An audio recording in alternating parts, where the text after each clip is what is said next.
A millionaire rushes into the building where he is about to sign the biggest contract of his life. Suddenly, a poor girl stops him and shouts, "Don't get in that elevator!" He hesitates, but seconds later something happens that shocks everyone in the building. If this story interested you, don't forget to subscribe to our channel and tell us what city you're watching us from. We'll keep going. The glass and steel of the Harrington Tower reflected the morning sun, casting a golden glow over the bustling streets of Manhattan.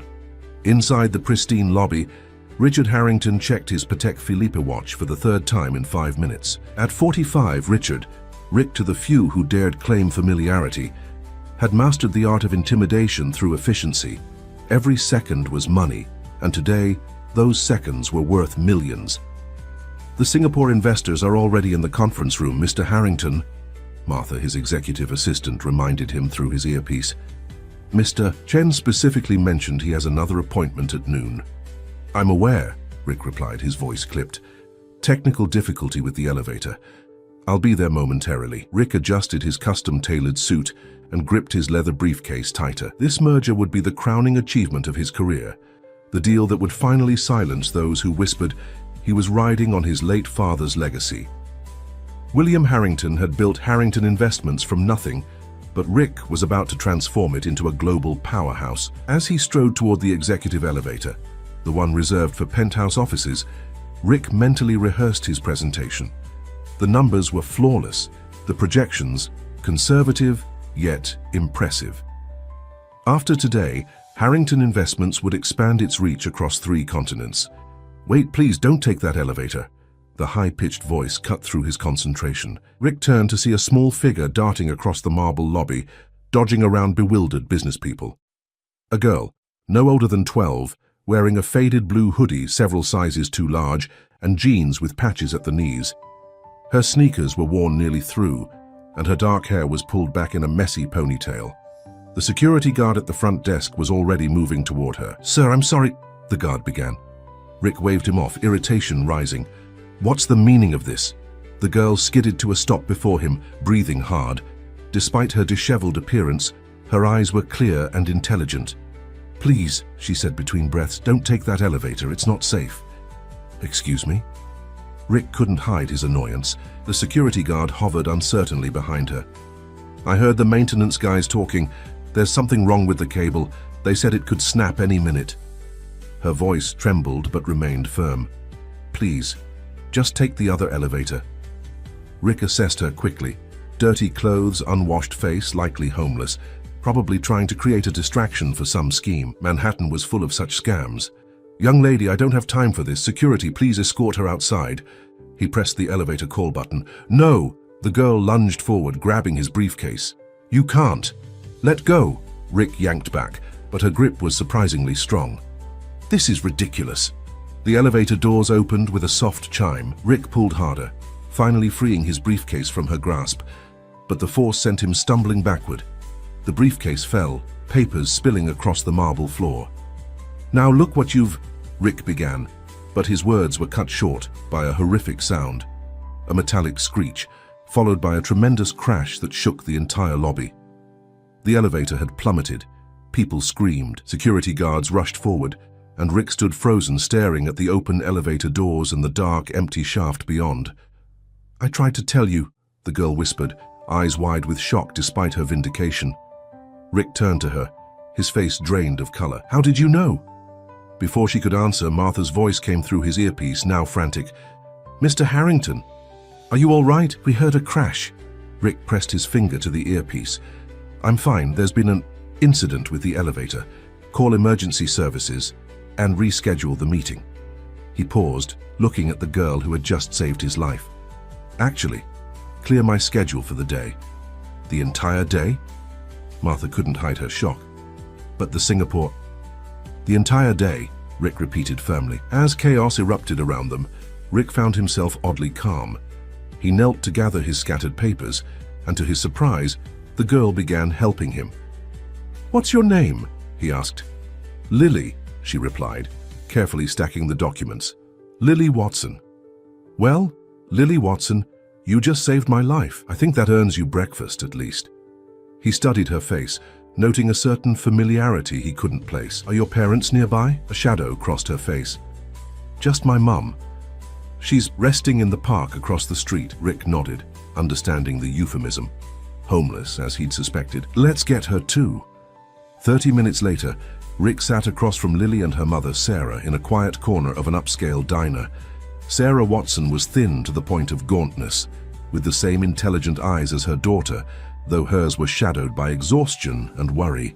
She wore layers of mismatched clothes, practical for someone living on the streets, and kept her hands wrapped around a coffee mug as though afraid someone might take it away. "I don't understand," Sarah said, her voice soft but dignified. "Why would you want to help us?" Rick studied her face, that nagging sense of recognition growing stronger. "Your daughter saved my life today. I owe her a debt." Lily, halfway through a stack of pancakes, looked up. "We've been staying near your building for about 3 months now. The security guards let me use the bathroom sometimes when it's raining." 3 months? Rick frowned. "What happened before that?" Sarah hesitated, exchanging a glance with her daughter. "We had an apartment in Queens. I worked as a housekeeper for several families in Manhattan, but I got sick, pneumonia, and missed too many days. We fell behind on rent and—" She shrugged, the gesture conveying everything words couldn't. Rick nodded, a pang of something unfamiliar, guilt, perhaps, stirring in his chest. "And your husband?" "There hasn't been one for a long time," Sarah replied simply. As they spoke, Rick continued to study Sarah's face. There was something about her, something in the way she held herself, the quiet dignity despite her circumstances. "Have we met before, Mrs. Watson?" he finally asked. Sarah's eyes met his, and for a moment, something like recognition flickered there before she looked away. Many people ask that. "I worked in a lot of homes across Manhattan." Before Rick could press further, his phone rang Martha again. He silenced it without looking. "Mr. Harrington," Lily said, finishing her orange juice, "why are rich people always in such a hurry?" The question caught him off guard. "Excuse me, you're always rushing. You and all the other people in suits, always checking watches and phones, never looking at anything else." Her observation was startling in its simplicity and accuracy. Rick opened his mouth to deliver a practiced response about efficiency and productivity, but instead found himself saying, "I don't know, Lily. I honestly don't know anymore." As he spoke those words, something shifted inside him, a hairline crack in the foundation of certainty he'd built his life upon. His phone buzzed again, but for the first time in years, Richard Harrington let it go unanswered. Outside the diner windows, Manhattan continued its relentless pace, but inside, 3 people sat in a moment of unexpected connection, a wealthy businessman and 2 homeless strangers, brought together by a near catastrophe and a child's warning. None of them yet realized how this chance encounter would soon unravel and reweave the fabric of their lives. If this story interested you, don't forget to subscribe to our channel and tell us what city you're watching us from. We'll keep going. The revelation hit Rick like a physical blow. "You're Sarah Watson." His voice had dropped to a whisper. "You worked for my family, for my father." They were now sitting in a private room at the back of the restaurant, which the owner had eagerly provided once he recognized Richard Harrington. Sarah's hands trembled slightly around her coffee cup. "Yes," she admitted, "for almost 15 years.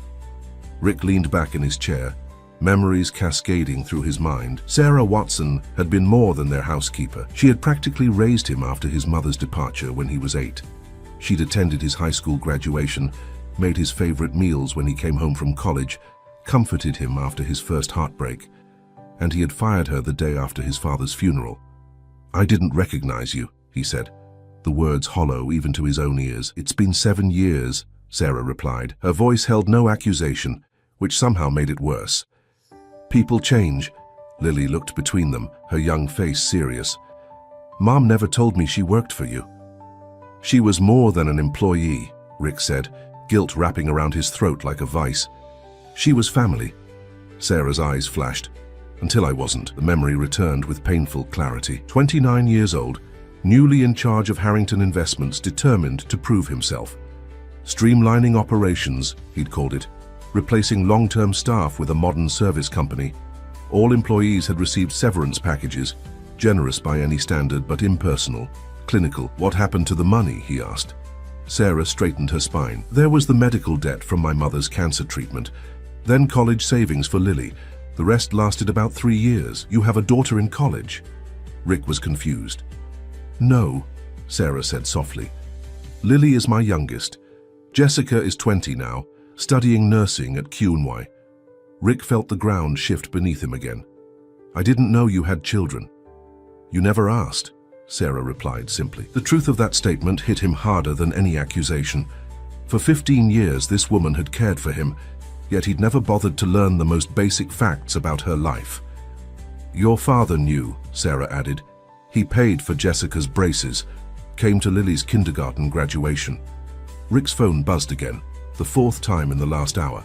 He silenced it without looking. I'm sorry, he said finally, the words inadequate but necessary. What I did was callous.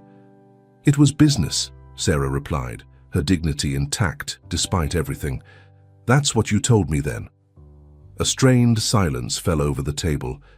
Lily, who had been quietly observing, suddenly spoke up. We're not the only ones, you know, she said, picking at the remainder of her pancakes. There are others. Others? Rick asked. Kids, around your building. Some have parents, some don't. We look out for each other. Rick studied her face, so young, yet marked by a wisdom no child should have to acquire. How many? Lily shrugged. Depends on the weather. Maybe 15 regulars. More when it gets cold. 15 children, living on the streets around his gleaming tower. The very thought was inconceivable. Show me, he said. 2 hours later, Rick Harrington found himself in places he'd never imagined visiting.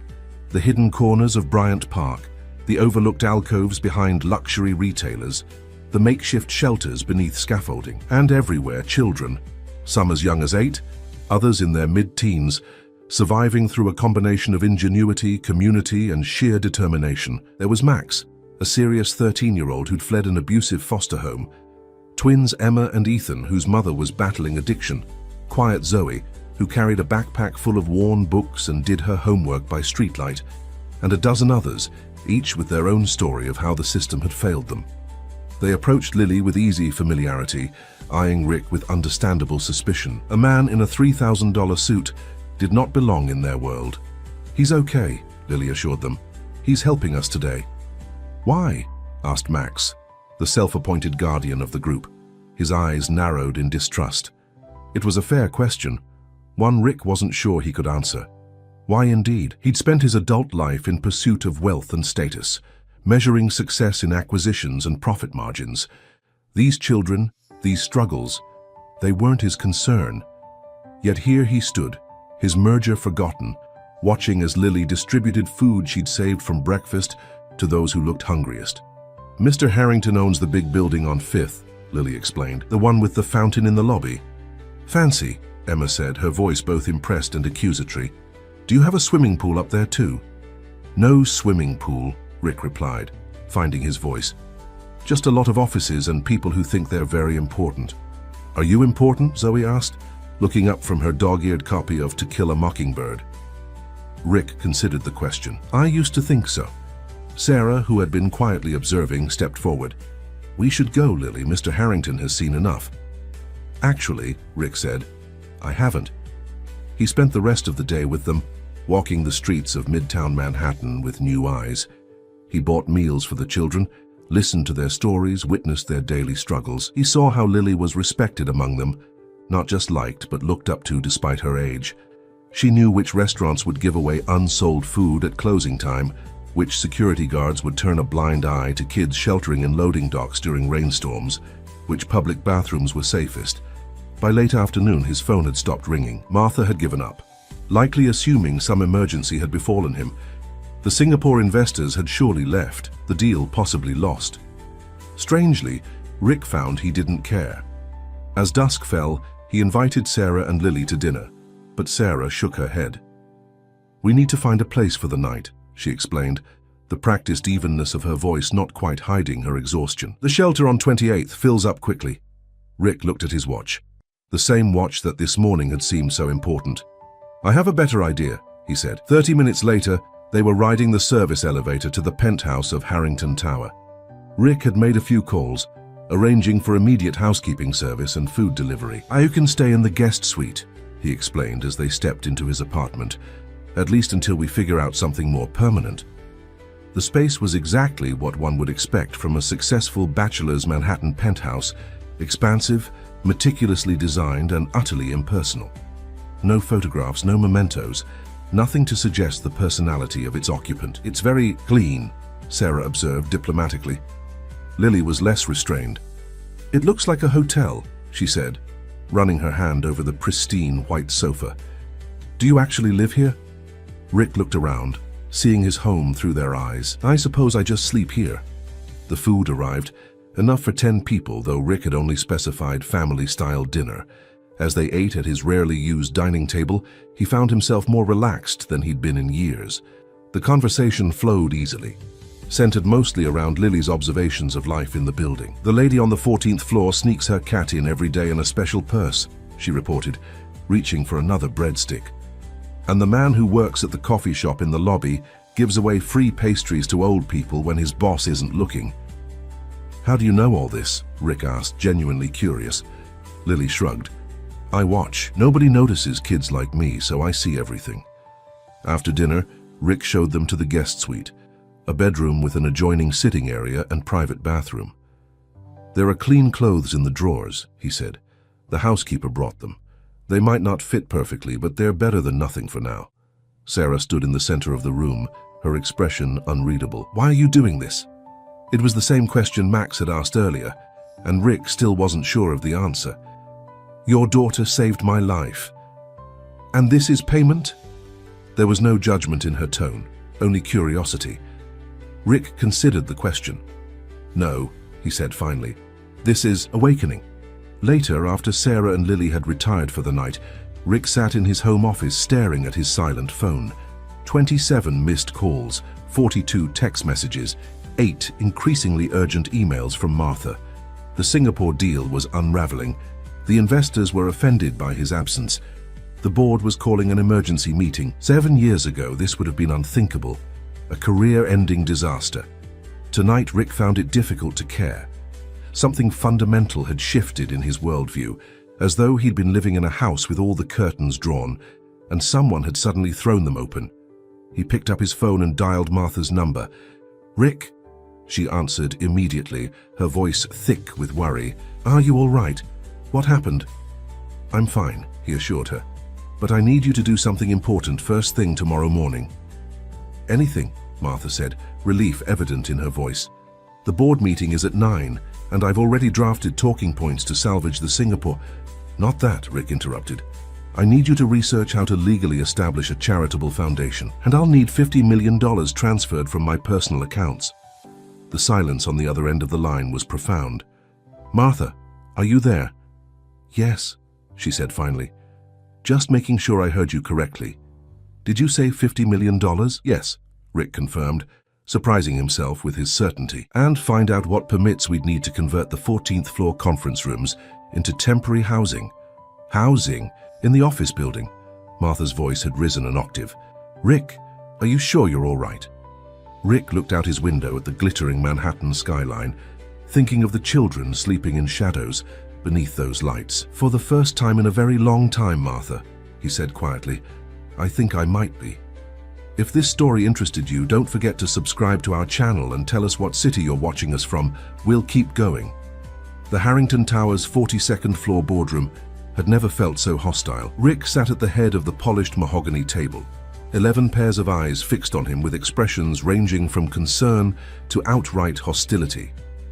"Let me get this straight," said Victor Blackwell, the eldest board member and his father's oldest friend. "You abandoned a $60 million deal with Singapore to help homeless children?" Rick met his gaze steadily. "I'm not abandoning the deal. I've rescheduled with Mr. Chen for next week." "After you insulted him by not showing up," interjected Diane Foster, head of international acquisitions. "The Singaporeans place enormous value on punctuality and respect." "A mechanical failure nearly killed me yesterday," Rick replied evenly. "I think that warrants a schedule adjustment." "And this?" Victor consulted the document before him. "Harrington Community Foundation, $50 million of your personal funds." That's correct. And the proposal to convert our 14th floor conference spaces into, what did you call it? Temporary housing and educational facilities. Rick leaned forward. We have 15,000 square feet of underutilized space. The East Wing conference rooms are booked less than 20% of the time. Jonathan Pierce, Rick's longtime rival and the company's COO, spoke for the first time. This is completely unprecedented. The liability issues alone are manageable, Rick interrupted. Martha has already consulted with legal, with proper supervision and insurance. It's not just liability, Jonathan cut in, his voice smooth as silk and twice as slippery. It's image, perception. Do you think our high net worth clients want to ride the elevator with street children? The casual cruelty of the statement hung in the air. Rick felt something hardening inside him, resolve crystallizing into determination. They're children, Jonathan, not vermin. Of course they are, Jonathan backpedaled with practiced ease. I'm merely pointing out the practical considerations. Victor cleared his throat. Richard, no one is questioning your philanthropy. It's commendable, but perhaps a donation to an established shelter would be more appropriate. Rick looked around the table at these people he'd considered colleagues, even friends. Had they always been this disconnected from reality? Or had he simply never noticed because he was just like them? The foundation will happen regardless, he said firmly. It's my money. As for the space allocation, the building charter gives the majority shareholder discretion over common area usage. That's me. For now, Jonathan murmured, just loud enough to be heard. Rick ignored him. I've called this meeting as a courtesy, not to ask permission. The contractors start work on Monday. The meeting deteriorated from there. Objections were raised, thinly veiled threats made. By the time Rick returned to his office, he felt as though he'd gone 10 rounds with a heavyweight champion. Martha was waiting for him, a stack of documents in hand. Well, that sounded pleasant, she remarked, having heard most of the shouting through the door. They'll adjust, Rick replied, though he wasn't entirely convinced. What's the status on the foundation paperwork? Preliminary filing complete, Martha reported. The lawyers need another day for the full documentation, and the contractors are confirmed for Monday, though the building manager nearly had a coronary when I told him. Rick smiled for the first time that day. You're remarkably efficient at implementing crazy plans. 7 years as your assistant, Martha replied with a hint of a smile. I've had practice. His intercom buzzed. Mr. Harrington, there's a situation in the lobby, came the security guard's hesitant voice. Rick exchanged a glance with Martha. What kind of situation? A young girl is asking for you. Says her name is Lily Watson. Rick was already moving toward the door. I'll be right down. He found Lily standing in the center of the lobby, surrounded by a semicircle of security guards. Unlike yesterday, she wasn't alone. Max, the serious 13-year-old, stood beside her, along with the twins Emma and Ethan, and 2 other children Rick didn't recognize. Lily, he said, approaching the group, is everything all right? Where's your mother? Mom's at the apartment applying for jobs online, Lily explained. But we have an emergency. Max stepped forward, clearly uncomfortable but determined.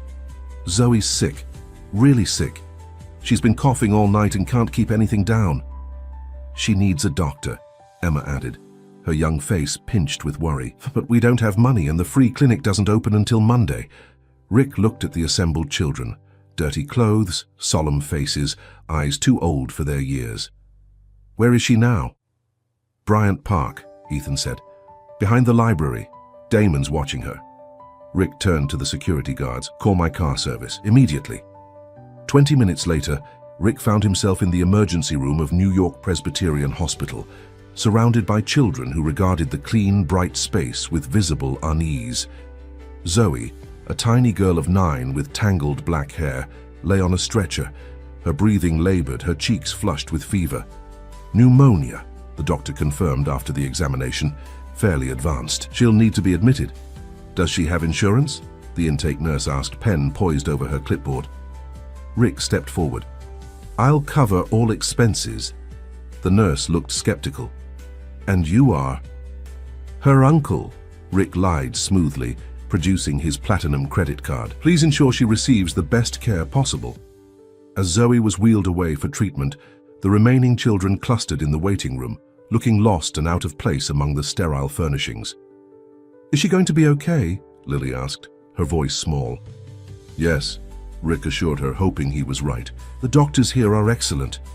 What happens when she gets better? Max asked, practical as always. She doesn't have anywhere to go. Rick didn't have an answer for that, not yet. Let's worry about getting her well first. While the children dozed in the waiting room chairs, Rick made a series of calls. First to Sarah, explaining the situation and asking her to bring fresh clothes for the children. Then to Martha, instructing her to expedite the renovations on the 14th floor. Finally, to his personal physician, arranging for checkups for all the children as soon as possible. It was nearly midnight when Sarah arrived, laden with shopping bags. I hope you don't mind, she said quietly, so as not to wake the sleeping children. I used the credit card you left. They needed everything. Of course, Rick said. How was the job hunting? Sarah sighed. 3 online applications, 2 immediate rejections. 7-year employment gap is apparently a red flag. The third wants an in-person interview next week at a restaurant in Soho.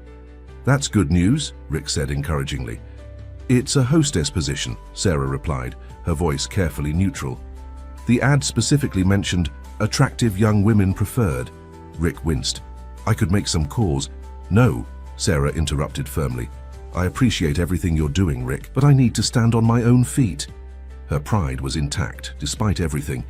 Rick found himself admiring her resilience, even as he ached to make amends for his past callousness. Mom! Lily had awakened and rushed to embrace her mother. They took Zoe to a room upstairs. Mr. Harrington said he's paying for everything. Sarah's expression was complicated, gratitude warring with concern. That's very generous. It's the least I can do, Rick said. Listen, it's late. Why don't you take the kids back to the apartment? I'll stay with Zoe. Are you sure? Sarah asked. Positive. She shouldn't wake up alone in a strange place. After they left, Rick settled into the uncomfortable chair beside Zoe's hospital bed. The child looked impossibly small amid the tangle of IV lines and monitoring equipment. Her breathing was easier now, assisted by supplemental oxygen. How had he never noticed? The invisible children living in the shadows of his gleaming tower. The struggling families just one medical emergency away from ruin. Had he been that blind? Or had he simply chosen not to see? Rick dozed fitfully, waking to the soft sound of Zoe's voice.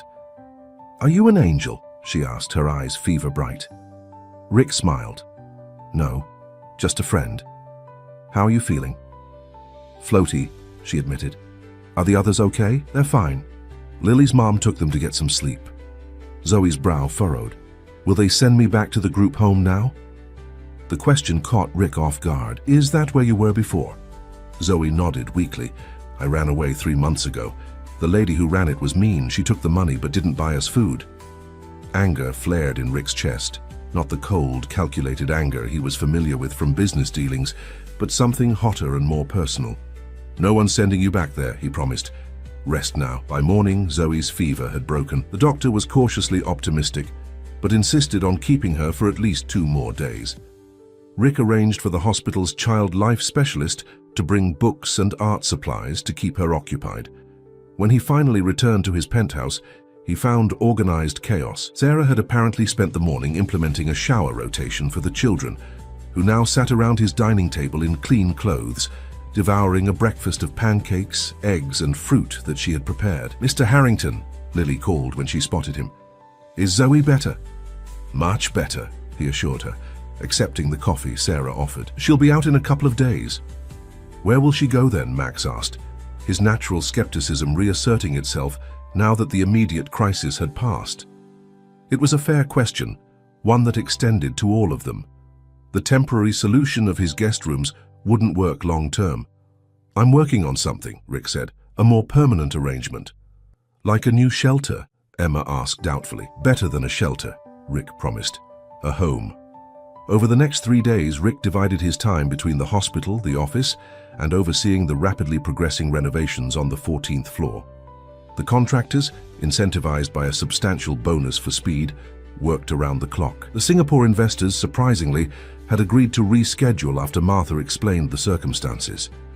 The board members had retreated into sullen acceptance, though Rick noted Jonathan Pierce spending unusual amounts of time in closed-door meetings with people who weren't Harrington employees. On Tuesday afternoon, Rick was reviewing the Foundation's articles of incorporation when his phone rang. The caller ID showed an unfamiliar number. "Mr. Harrington?" The voice was female, professionally brisk. "This is Councilwoman Patricia Morgan's office. The Councilwoman would like to meet with you regarding your project at Harrington Tower."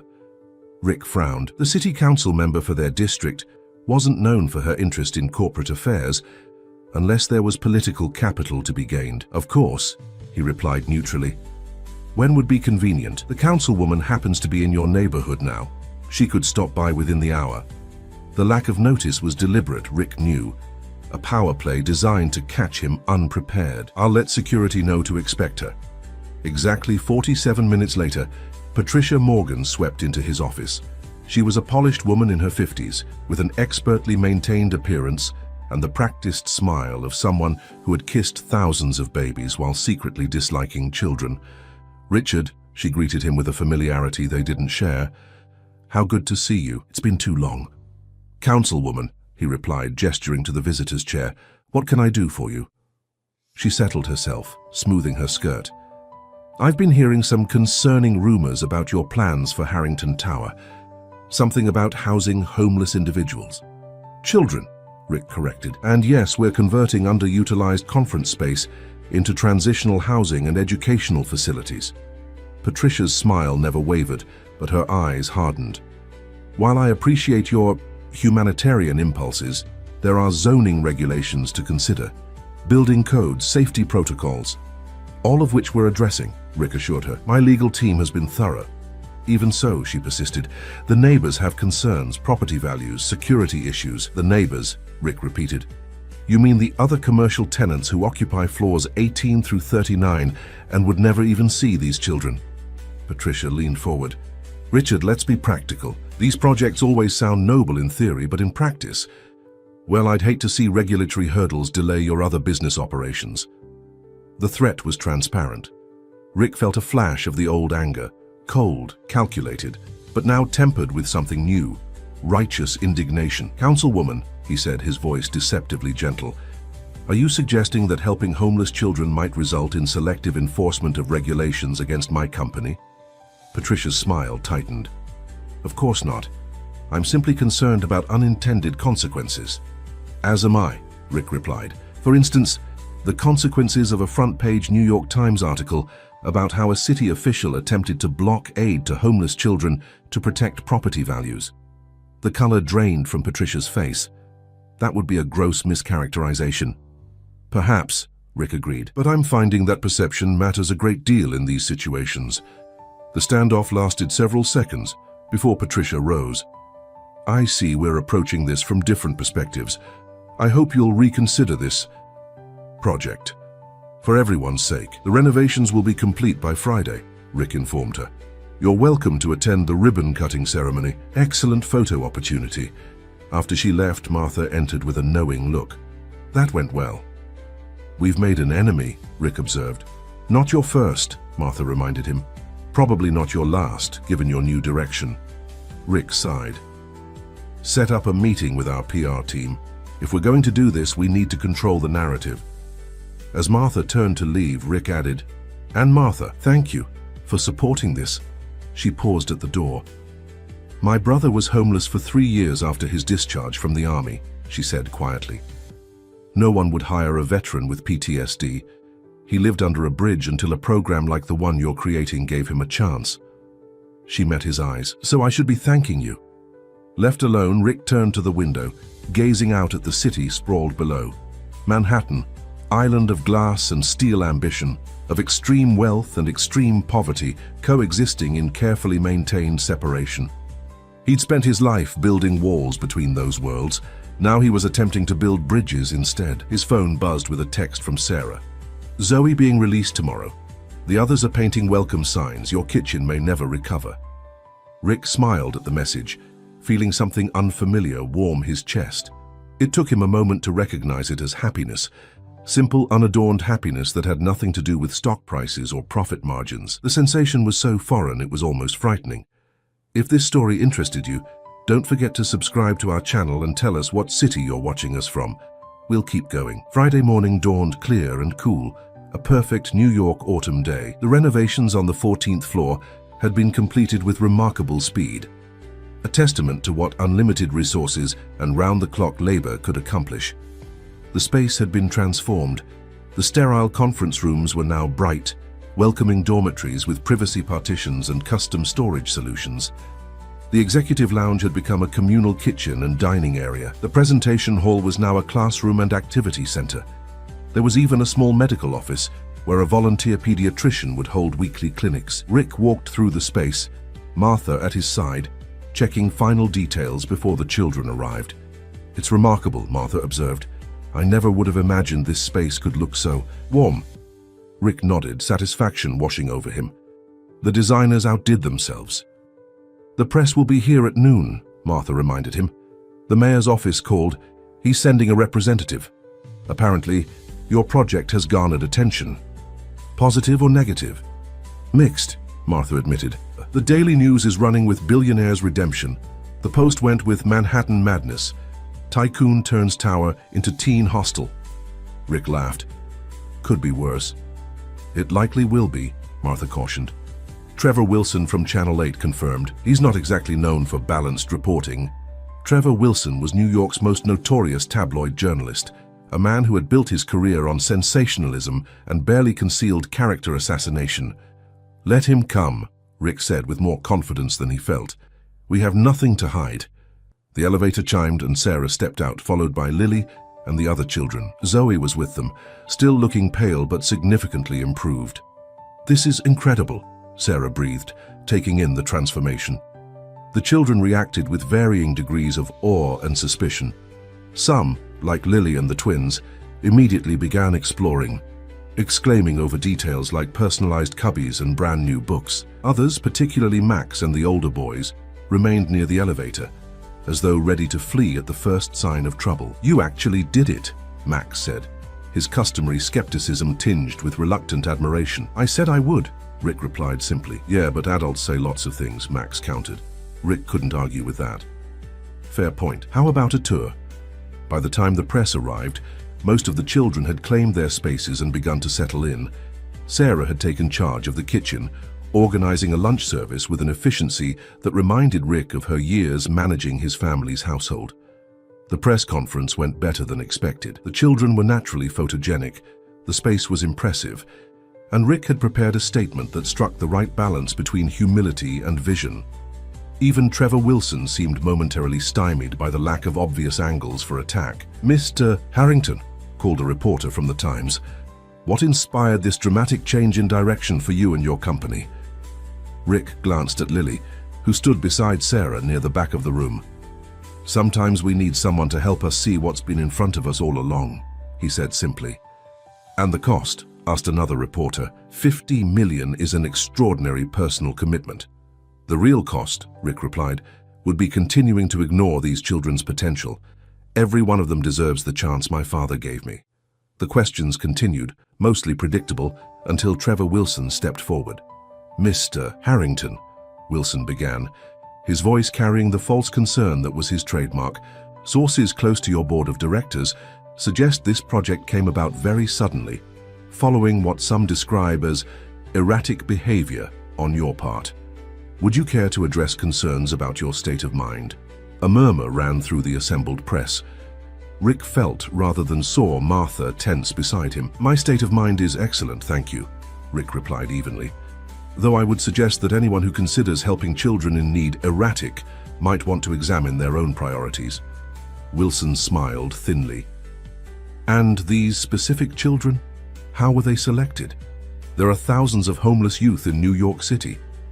"We're starting with those in our immediate community," Rick explained. "The plan is to expand as we refine our approach." "And your relationship with Sarah Watson?" Wilson pressed. "Our research indicates she was formerly employed by your family before being terminated by you personally. Now she appears to be running this facility. Some might call that unusual." Rick's stomach tightened. Someone had been feeding Wilson information, specific information that wasn't in the press release. "Ms. Watson is a valued member of our team," Rick replied carefully. "Her experience in childcare and household management makes her ideally suited for this role." So her rapid elevation from homeless to housing director has nothing to do with personal relationships? Wilson's insinuation hung in the air. Before Rick could respond, Lily stepped forward. "Mr. Harrington helped us because I saved his life," she said clearly. "The elevator cable broke and he would have been hurt if I hadn't warned him." The room fell silent, all attention turning to the small girl in her new, clean clothes, standing straight-backed and defiant. "And my mom is in charge because she's the best at taking care of people," Lily continued. "She always has been. That's why Mr. Harrington's dad kept her around for 15 years. Wilson seemed momentarily thrown by the direct intervention. "Out of the mouths of babes," he muttered, before pivoting. Which raises another question. What oversight is in place for these children? What prevents this from becoming, shall we say, an inappropriate environment? Rick felt a surge of anger. "That's enough, Mr. Wilson. These children have state-appointed caseworkers, and we've partnered with established social service agencies for ongoing support. If you're implying anything else, I suggest you state it plainly or not at all." The press conference ended shortly after, with Martha skillfully steering the remaining questions towards safer topics, like educational programs and community integration. But the damage had been done. Wilson's insinuations would make the evening news, planting seeds of suspicion and controversy. As the last of the reporters filed out, Jonathan Pierce lingered, his expression one of practiced concern. "Quite a performance," he remarked to Rick, though I noticed the Singapore investors weren't in attendance. "The meeting is Monday," Rick replied tersely. "Hey, you know that." Jonathan raised an eyebrow. "If they show up. After Wilson's report airs tonight, they might have second thoughts about partnering with a company whose CEO is being questioned about his judgment." "Did you feed him that information?" Rick asked bluntly. Jonathan's smile was all innocence. "I'm hurt you would think that, though it's interesting that your mind immediately goes to internal sabotage. Perhaps these changes are affecting your paranoia as well as your business sense." Before Rick could respond, Sarah approached with Zoe at her side. "The children would like to show you something," she said, pointedly ignoring Jonathan. Jonathan looked Zoe up and down, his expression calculating. "Charming," he murmured. "Though I wonder what the health department would say about having recently ill children in a food preparation area." Zoe shrank back, and Sarah's expression hardened. "The doctor cleared her," she said firmly, "and the kitchen meets commercial standards." "Of course," Jonathan said smoothly. "I'm merely thinking of liability concerns. As a board member, it's my responsibility." "Your concern is noted," Rick said coldly. "If you'll excuse us." The children had prepared a surprise, a hand-painted banner strung across the dining area that read, "Thank you, Mr. Harrington," in wobbly, multicolored letters. Each child had signed their name, decorating the margins with drawings of stars, hearts, and what appeared to be the Harrington Tower, with tiny stick figures holding hands around it. "We all worked on it," Lily explained proudly. "Even Max." Max shuffled his feet, embarrassed. "I just did the lettering," he muttered. Rick felt something catch in his throat. "It's perfect," he said. "We'll hang it permanently." That evening, as predicted, Trevor Wilson's report aired, a masterpiece of innuendo and selective editing that portrayed Rick as either mentally unstable or engaging in some undefined impropriety. The Singapore investors called to reschedule their Monday meeting, citing a sudden conflict. The board demanded an emergency session for Monday morning. Rick watched it all unfold from his penthouse, where he'd retreated to deal with the mounting administrative crises. Sarah had stayed on the 14th floor with the children, helping them adjust to their new environment. His phone rang, Martha, updating him on the latest developments. "The Post is running a follow-up tomorrow," she reported, "and 3 major shareholders have called expressing concerns about company direction." Rick sighed. "Forward me their numbers. I'll call them personally." "There's more," Martha said hesitantly. "Child Protective Services called. They're sending an inspector Monday morning to ensure the facility meets all legal requirements for housing minors." "That's fine," Rick said. "We've exceeded all the standards." "Rick," Martha paused. "This feels coordinated." "It is," he agreed. "Jonathan's trying to undermine me before the board meeting, probably working with Councilwoman Morgan." "What do you want to do?" Rick considered his options. He could retreat, scale back the project, make concessions to appease the board and the politicians. The path of least resistance, the business smart move. Or he could fight. Prepare a full media packet, he decided. Our financials, the building permits, the social service partnerships, the educational plans, complete transparency, and invite the entire board to tour the facility tomorrow morning. On Saturday, Martha sounded skeptical. If they're concerned enough for an emergency meeting Monday, they should be concerned enough to see what they're voting on, Rick said firmly. And Martha, thank you for everything. After hanging up, Rick poured himself a rare drink and walked to the window. The city glittered below, millions of lights representing millions of lives, most of them just trying to get by, to find some measure of security and happiness in a system that often seemed designed to thwart those simple desires. He'd been part of that system, had benefited enormously from it, had never questioned it until a homeless child had saved his life. The elevator chimed, announcing a visitor. Rick turned, surprised. He wasn't expecting anyone. Lily stood in the entryway, still in her day clothes despite the late hour. Lily? Is everything all right downstairs? She nodded, walking into the living room with uncharacteristic hesitation. Mom's helping Zoe get to sleep. The little kids are all settled. I wanted to check on you. Check on me? Rick was touched by her concern. That man on TV said mean things about you, Lily explained, perching on the edge of the sofa. And Max says the other man, the one with the fake smile, is trying to get you in trouble. Jonathan, Rick supplied. Yeah, him. Lily's expression was serious beyond her years. Are you going to be okay? Rick sat beside her, suddenly aware of how small she was, how vulnerable despite her remarkable resilience. I'll be fine, he assured her. Grown-up problems. Lily studied his face with disconcerting perception. You know, she said finally, before you helped us, whenever bad things happened, we just looked out for each other. That's how we survived. That's very wise, Rick said. So we'll look out for you too, Lily declared, because you're one of us now. The simple statement hit Rick with unexpected force. One of us. When was the last time he'd been part of any genuine community, not the rarefied circles of wealth and influence he occupied professionally, but a true community?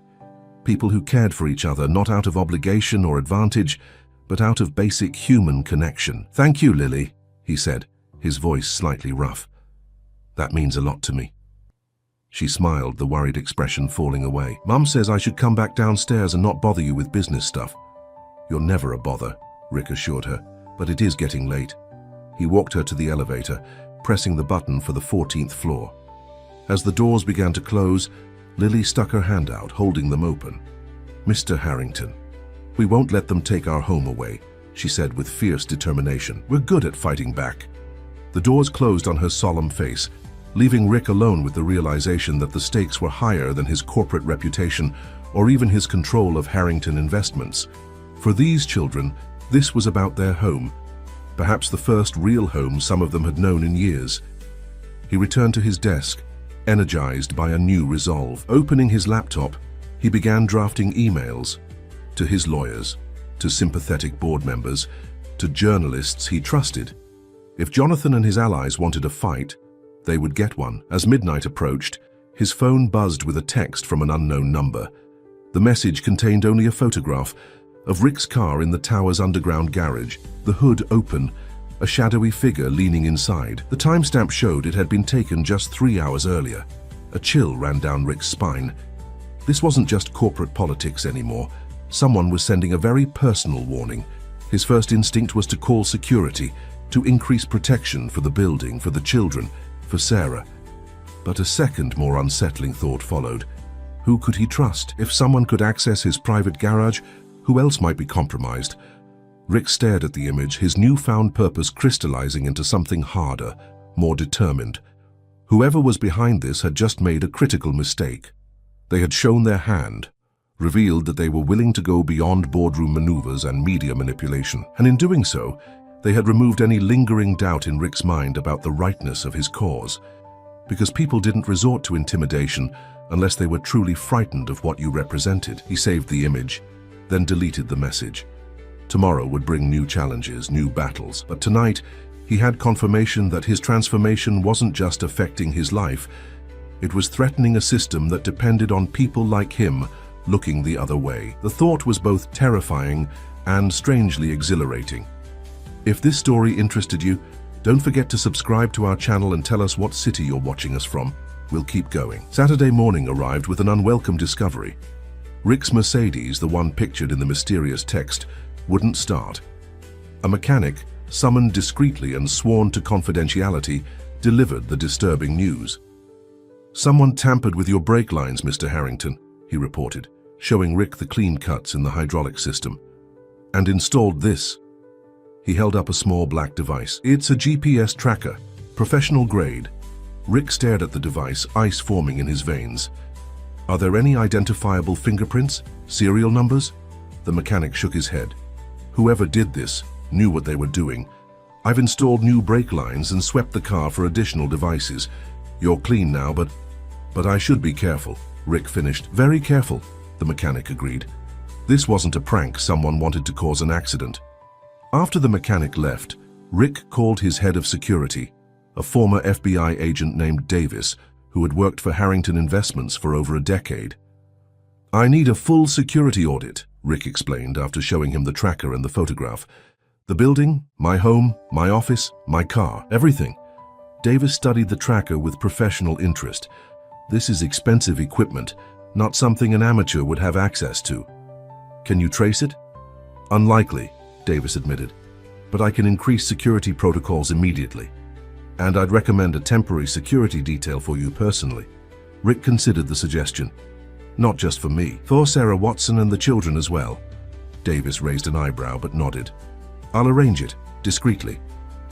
The board members began arriving at 10, 7 of the 11, which was better than Rick had expected for a Saturday morning. Jonathan Pierce was conspicuously absent, as were his closest allies. Victor Blackwell, the eldest member, looked uncomfortable but determined as Rick led the group through the newly renovated 14th floor. The children had been briefed on the visit but instructed to go about their normal activities. The result was more effective than any staged presentation could have been. Board members watched as Lily helped younger children with a puzzle, as Max organized a small library of donated books, as Sarah calmly managed the controlled chaos of lunch preparation. "It's not what I expected," admitted Diane Foster, who had been among the most vocal critics at the previous board meeting. "What did you expect?" Rick asked genuinely. Diane gestured vaguely. "Something more institutional? This feels like a home." "That was the goal," Rick confirmed. Victor Blackwell had separated from the group, drawn into an impromptu chess match with Ethan, one of the twins. The boy was giving the septuagenarian a surprisingly competitive game. "Check," Ethan announced, sliding his bishop across the board. Victor chuckled, studying the position with newfound respect. "Well played, young man. Where did you learn to play like that?" "Washington Square Park," Ethan replied. "The old guys there let me watch. Sometimes they let me play if I help set up the tables." Victor nodded, moving his king out of danger. "Your knight is vulnerable now." Ethan frowned, reconsidering his strategy. "Guess I still have a lot to learn." "We all do," Victor said quietly, his eyes finding Rick's across the room. By the time the tour concluded, the mood had shifted. Not unanimous support, certainly, but a tempering of opposition. The abstract problem of homeless children had become specific faces, names, stories.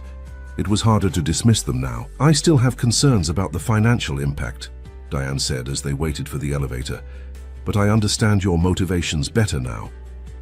"And the legal exposure?" asked another board member. "We've structured the foundation to shield the company," Rick assured them. "All liability rests with me personally." Victor Blackwell, who had been silent since his chess match, finally spoke. "William would have approved," he said simply, referring to Rick's father. "He always said business was about more than profit."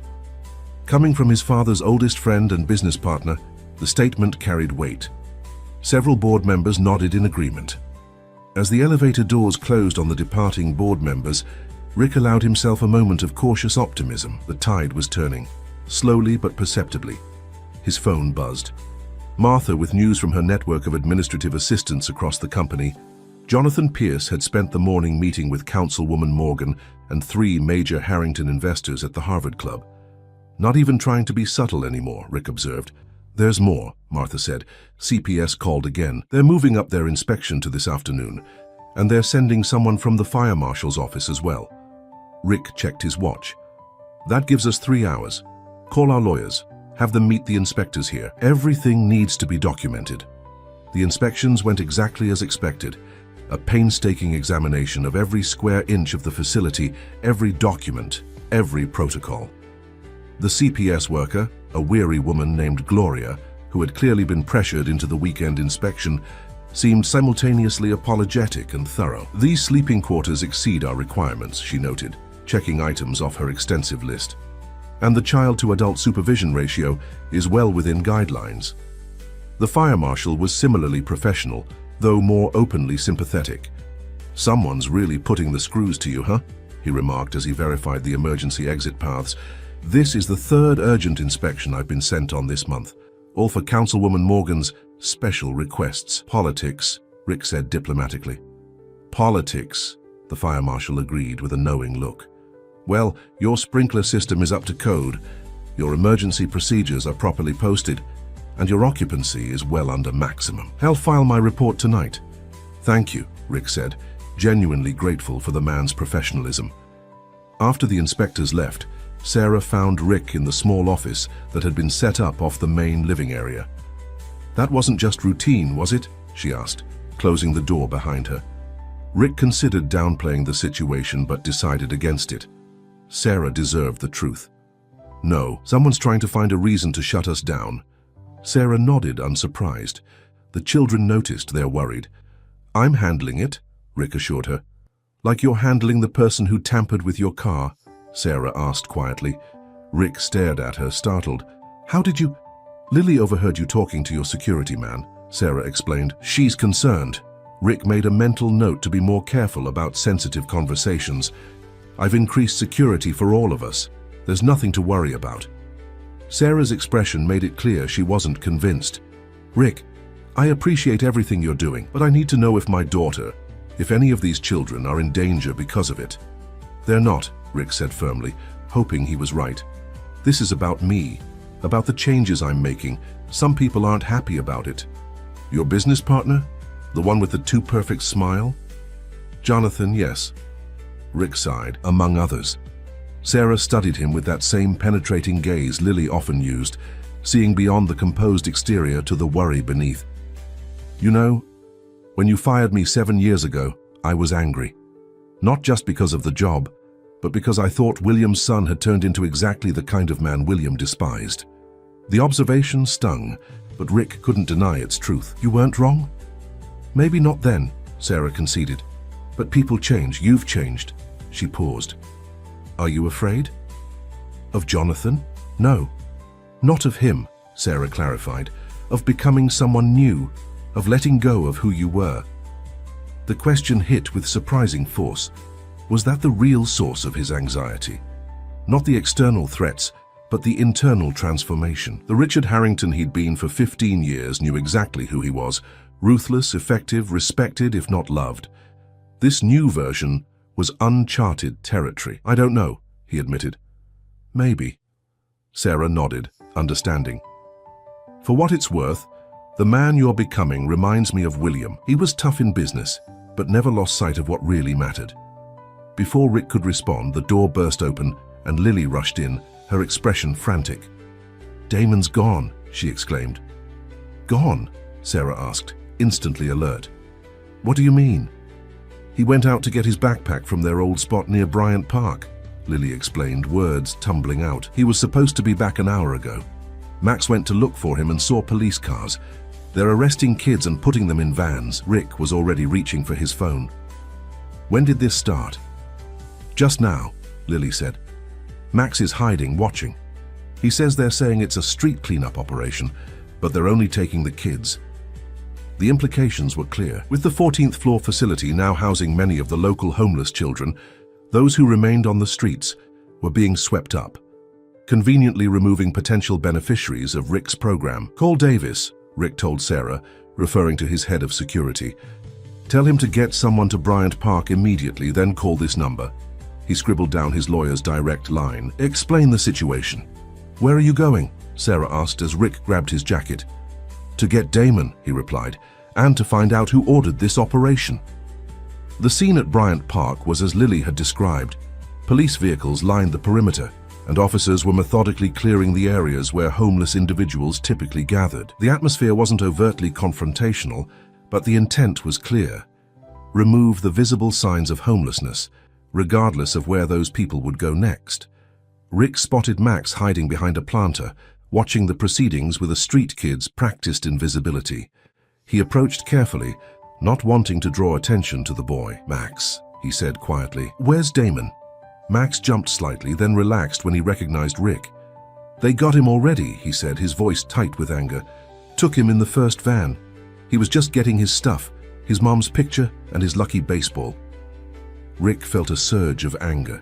Damon was 14, abandoned by his father, separated from his mother who was in rehab. He'd been one of the first to accept Rick's offer of help, serving as a positive influence on the younger children.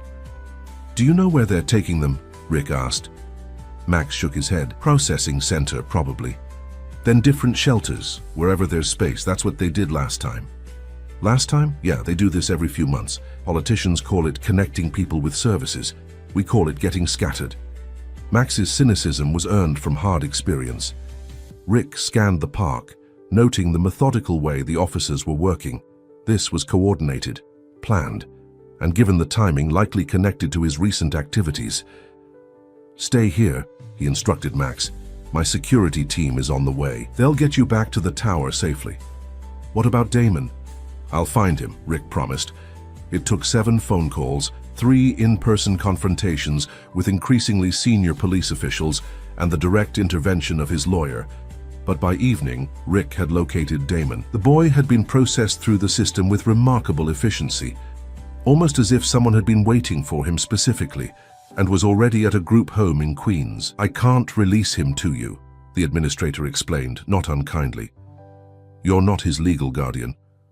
"I have his caseworker's approval," Rick argued, showing the hastily obtained documentation. "And the program he's enrolled in has been certified by CPS." The administrator examined the paperwork with exaggerated thoroughness.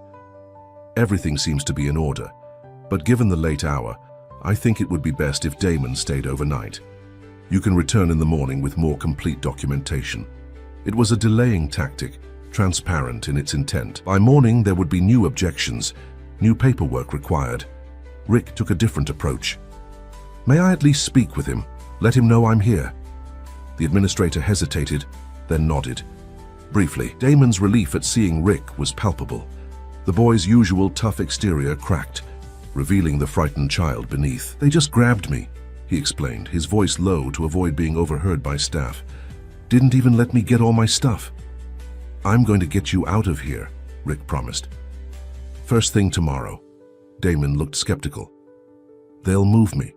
That's what they do when they don't want someone found." The practiced resignation in his voice sparked fresh anger in Rick. How many times had this child been shuffled through a system that treated him as a problem to be managed, rather than a person to be helped? "Not this time," Rick assured him. "I have people watching this place all night, and my lawyer will be here at 8 a.m. sharp." Some of the tension left Damon's shoulders. "What about the others, Max?" "Safe," Rick confirmed. "Everyone's accounted for except you, and that's about to be corrected." After leaving Damon with promises and his personal phone number for emergencies only, Rick returned to his car where Davis waited. "We've got eyes on all exits," the security chief reported. "If they try to move him, we'll know." "Good," Rick said. "And the surveillance on Jonathan Pierce?" "In position since 5 o'clock. So far he's had dinner with his wife at Le Bernardin, then drinks at the Yale Club with 2 men we're still identifying." Rick nodded, fatigue finally catching up with him. It had been a long day of confrontations and bureaucratic battles. "Take me back to the tower," he instructed. "I need to update Sarah and the others." The children were still awake when he arrived, clustered anxiously in the common area. Their expressions brightened when Rick confirmed Damon was safe and would be returned the next day. "See? I told you Mr. Harrington would fix it," Lily said to the group, her faith unshaken. Max was less convinced. "They'll try again," he predicted darkly. "Different kids, different places. They want us gone." The statement hung in the air, its truth undeniable. This hadn't been a random police action. It was targeted, intentional. A message. "Why do they hate us so much?" asked Emma, the question heartbreaking in its simplicity. "They don't hate you," Sarah assured her. though her eyes met Rick's with shared understanding. They just don't want to see the problems they don't know how to fix. After the children were finally settled for the night, Rick met with Sarah in the small office. Davis had joined them, along with Martha, who had been coordinating legal and media responses throughout the day. "The pattern is clear," Davis summarized. "First discredit you personally, then attack the program through regulatory channels, then target the children directly. This is escalating." "We need to go public," Martha suggested. "Get ahead of the story before they spin it." "With what?" Rick asked. "Accusations against a city councilwoman? Allegations of corporate sabotage? Without proof, we'd be the ones who look unhinged." "So we get proof," Davis said simply. "My team is good, but this would require specialized skills." Rick understood the implication. "Nothing illegal." "Of course not," Davis assured him. "Just thorough." Sarah, who had been quiet during the exchange, finally spoke. "These people, they won't stop, will they? Not until they've destroyed what you're building here." "Probably not," Rick admitted. "Then why?" she asked. "Why risk everything, your company, your reputation, for this?" It was the question at the heart of everything, one Rick had been asking himself since that first day when Lily had saved him from the elevator. The answer came with surprising clarity. "Because it matters," he said simply. "Because I spent 15 years building a fortune and never once used it for anything that actually mattered." Sarah studied him, seeming to weigh his sincerity. "William would be proud," she said finally. "Not of the money or the buildings, of this." The validation shouldn't have meant as much as it did. He was 45 years old, long past seeking parental approval. Yet her words settled something within him, reinforcing his resolve. "We'll protect the children," he promised, "and we'll expand the program, not contract it. This is just the beginning." Martha cleared her throat. "Speaking of beginnings, the Singapore investors have requested a video conference for Monday, instead of the in-person meeting. I think they're getting cold feet." "Set it up," Rick instructed, "and prepare contingencies for their withdrawal." "The stock will take a hit," Martha warned. "The board will use it against you." "Let them try," Rick said, a new edge in his voice. "I still control the majority shares. For now," Davis reminded him. "But hostile moves are often preceded by stock manipulation." The observation hung in the air, a reminder that the forces aligned against them had substantial resources and influence. "We'll address each challenge as it comes," Rick decided, starting with getting Damon back tomorrow. After the others had left, Sarah lingered, concern evident in her expression. "You should get some rest," she advised. "Tomorrow will be another long day." Rick nodded, acknowledging his exhaustion. "I'll try." As she turned to leave, Sarah paused. "The children are planning something for you," she said with a small smile. "A thank you celebration. Even with everything happening, they've been working on it all week." "They don't need to thank me," Rick said. "I know," Sarah replied. "That's exactly why they want to." Left alone, Rick sat heavily in his chair, the events of the day weighing on him. Jonathan's machinations, the political pressure, the blatant targeting of the children. It was a coordinated campaign to force him back into line, to abandon this new path. His phone buzzed with a text from an unfamiliar number. "Walk away now. Last warning." Rick stared at the message, feeling not fear but a growing certainty. He was on the right path precisely because it threatened those who benefited from the status quo. His transformation wasn't just personal, it was a challenge to a system that depended on people like him looking the other way. Instead of replying to the text, he opened his contact list and began making calls. If this was war, he would need allies. People of influence who shared his vision, who could help protect what he was building. By midnight, he had spoken with 3 state senators, a prominent media mogul, 2 Silicon Valley billionaires known for their social justice work, and the head of New York's largest charitable foundation. Each conversation ended with the same commitment: support, resources, and public backing when needed. The empire was striking back. But Rick Harrington was no longer fighting alone. If this story interested you, don't forget to subscribe to our channel and tell us what city you're watching us from. We'll keep going. By Sunday afternoon, Damon had been safely retrieved from the group home and returned to Harrington Tower, his few possessions in a plastic bag. The reunion with the other children was emotional, a reminder of how quickly their makeshift family had bonded. Even Max, typically guarded with his feelings, had given Damon a quick, fierce hug before immediately pretending it hadn't happened. "They tried to tell me I was being transferred to Albany this morning," Damon told Rick privately. "But your lawyer showed up with a judge's order." It confirmed Rick's suspicions about the coordinated nature of the opposition. Someone had wanted Damon, and presumably the other children if they'd been caught, dispersed as quickly and widely as possible. Breaking apart their community would undermine the program and, more critically, remove the visible evidence of its necessity. Sunday brought another development. Reporters from 3 major outlets requested interviews about the innovative approach to youth homelessness at Harrington Tower. The story was gaining traction, shifting from Trevor Wilson's innuendos to genuine interest in the program itself. "This is our opportunity to control the narrative," Martha advised during their afternoon strategy session. "Transparency is our best defense now." Rick agreed, scheduling a media tour for Wednesday. After the board meeting and the Singapore investors' decision, it would either be a victory lap or damage control, but either way, bringing more attention to the children's stories could only help their cause. As the day progressed, Rick found himself drawn into the daily rhythms of the 14th floor. The children had settled into routines, homework sessions supervised by volunteer tutors, meal preparations led by Sarah, recreational activities organized by older teens like Max and Damon. Rick observed it all with growing appreciation for Sarah's organizational skills. She had transformed a collection of traumatized, distrustful children into a functioning community in a matter of days. "You've done amazing work here," he told her, as they watched the younger children engaged in an art project.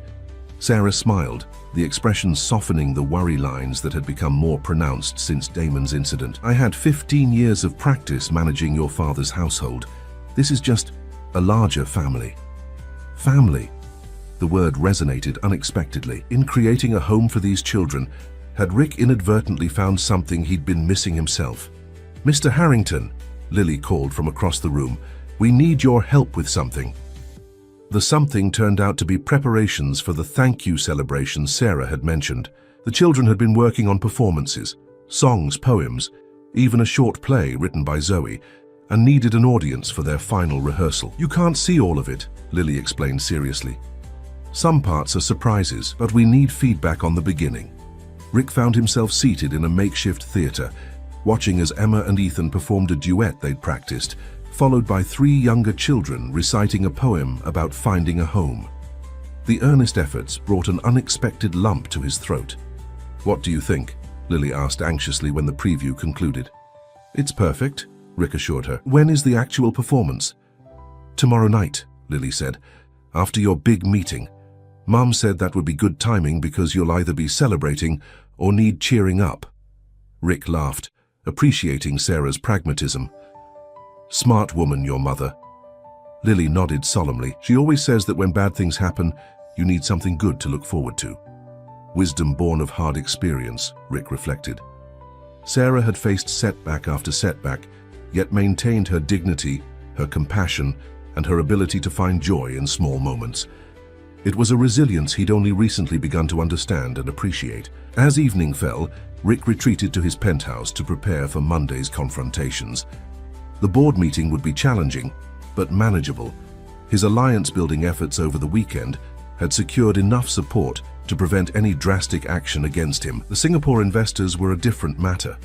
Their withdrawal could trigger a temporary stock plunge that Jonathan would certainly try to exploit. His phone rang.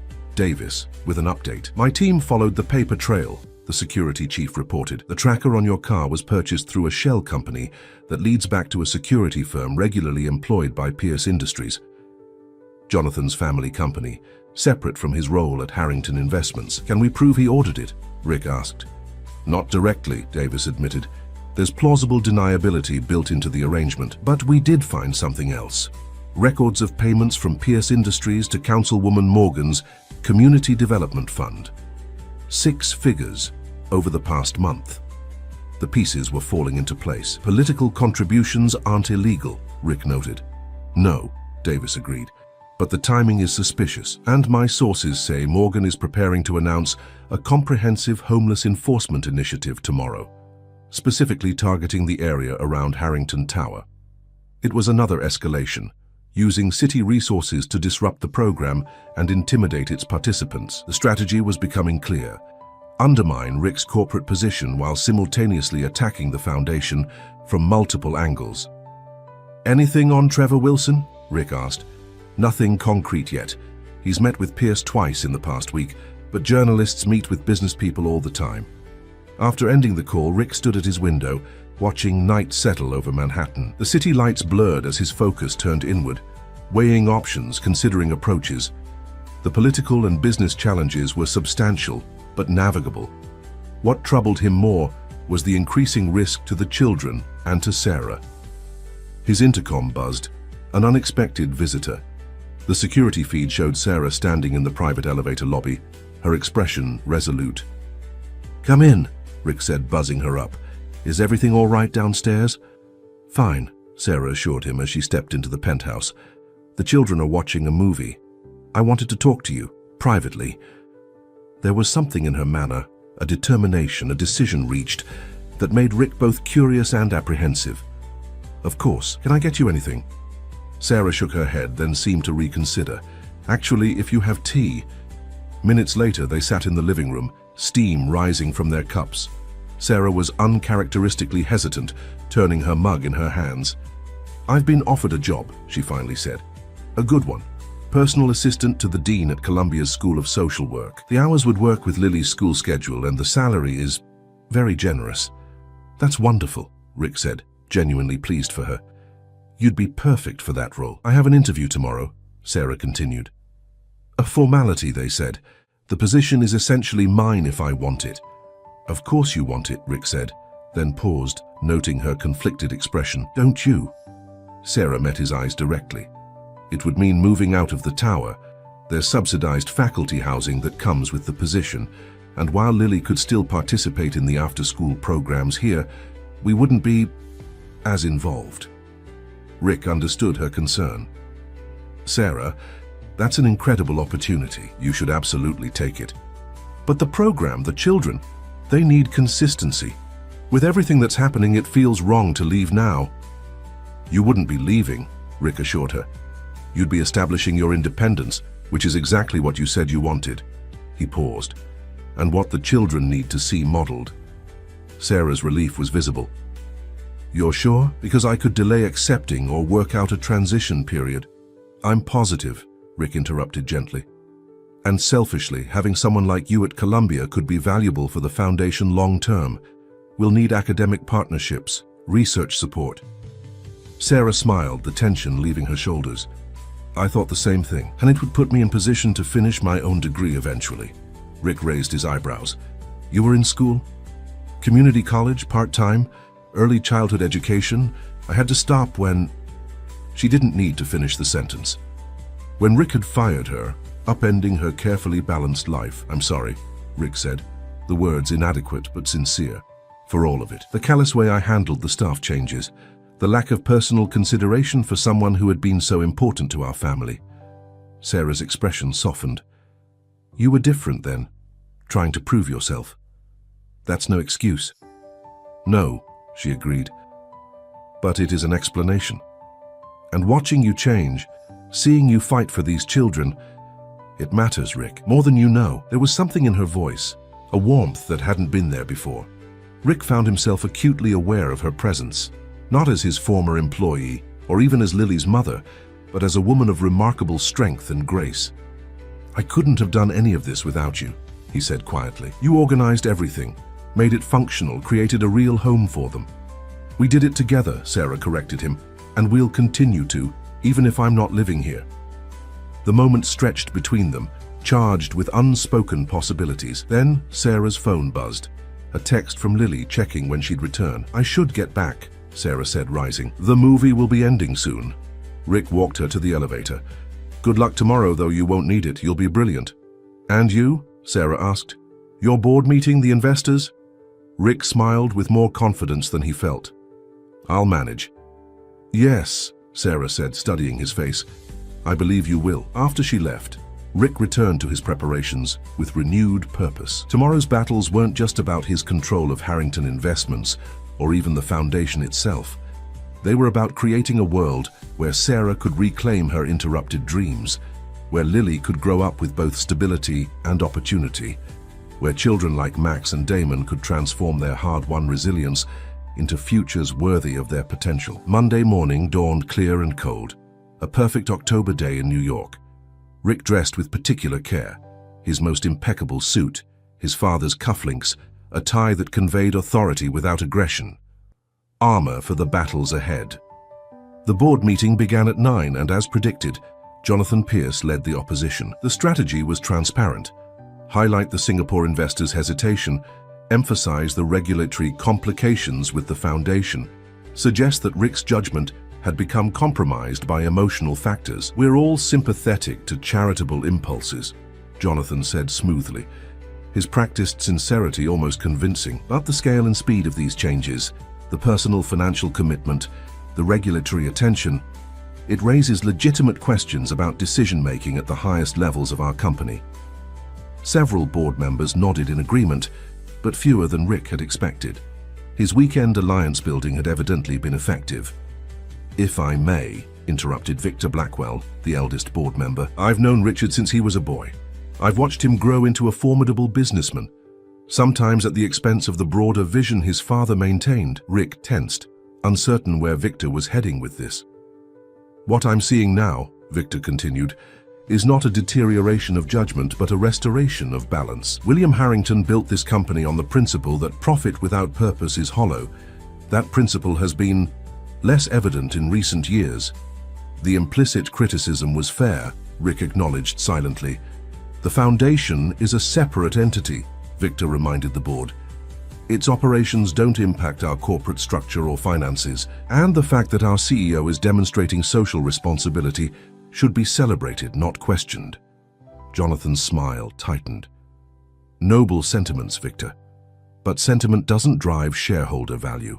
The Singapore withdrawal is not confirmed," Rick interjected. "The video conference is at noon, and regardless of their decision, we have 3 other potential partners already expressing interest." This was a calculated exaggeration. There were preliminary conversations, but nothing concrete. Still, it served its purpose, creating doubt about Jonathan's narrative of impending disaster. The debate continued for another hour, growing increasingly heated, as Jonathan realized his carefully orchestrated coup was failing. By the time the meeting adjourned, no formal action had been taken against Rick or the foundation, though a special committee had been formed to monitor developments, a face-saving measure for the opposition. "Round 1 to you," Martha murmured as they walked back to Rick's office. But Pierce looked dangerous, not defeated. "He is dangerous," Rick agreed, "and this is far from over." The video conference with the Singapore investors went better than expected. While they expressed concerns about the unusual publicity surrounding Harrington Investments, their primary focus remained the financial projections and partnership structure. By the end of the call, they had committed to continuing discussions, postponing rather than canceling the deal. "They're waiting to see who wins this internal battle," Martha assessed after the call ended. "If you maintain control, they'll proceed. If Pierce gains ground, they'll reconsider." Rick nodded, unsurprised. "Standard risk management. I'd do the same in their position." The afternoon brought news from Davis. Councilwoman Morgan's homeless enforcement initiative had been postponed indefinitely after 3 prominent city religious leaders had publicly questioned its timing and intent. Rick's alliance building was bearing fruit. By evening, the immediate corporate and political threats had been temporarily neutralized. Rick returned to the 14th floor for the children's celebration, his mind still processing the day's events and planning for the challenges ahead. He found the common area transformed. The children had created decorations from art supplies and repurposed materials, hanging colorful paper chains and hand-painted signs around the room. A makeshift stage had been constructed at one end, with bed sheets serving as curtains. "Mr. Harrington," Lily exclaimed when she spotted him, "you're just in time. We're about to start." The performance was everything Rick could have hoped for, earnest, occasionally off-key, and deeply moving. The children sang songs about home and belonging, recited poems they'd written about their experiences, and performed a play that told the story of their community's formation. The finale featured all the children on stage, including the typically reluctant Max, singing a song they'd composed themselves. The lyrics were simple but powerful, thanking Rick not just for shelter and food, but for seeing them as people with value and potential. As the last notes faded, the children presented Rick with a large handmade card signed by each of them. Inside, beneath the signatures and drawings, was a message written in Lily's careful handwriting. "Thank you for giving us a home. But most of all, thank you for becoming part of our family." Family. There was that word again, carrying even more weight now. These children, their struggles and triumphs, their resilience and vulnerability, they had become more than a cause or a project. They had become people he cared about deeply, connections that transcended his original philanthropic impulse. As the celebration concluded and the children began cleanup, Sarah approached Rick, her expression radiant. "I got the job," she said simply. "I start next week." "That's wonderful," Rick said, genuinely happy for her. "Columbia is lucky to have you." "Thank you," Sarah replied, "for everything. Your recommendation apparently carried significant weight." Rick shook his head. "I just confirmed what they already knew, that you're exceptional." A comfortable silence fell between them, filled with unspoken understanding and growing possibilities. The moment was interrupted by Rick's phone. Davis with urgent news. "Jonathan Pierce just called an unauthorized press conference in the Harrington Tower lobby," the security chief reported. "He's making accusations about financial improprieties related to the foundation. Trevor Wilson is there, along with Councilwoman Morgan." Rick's momentary peace shattered.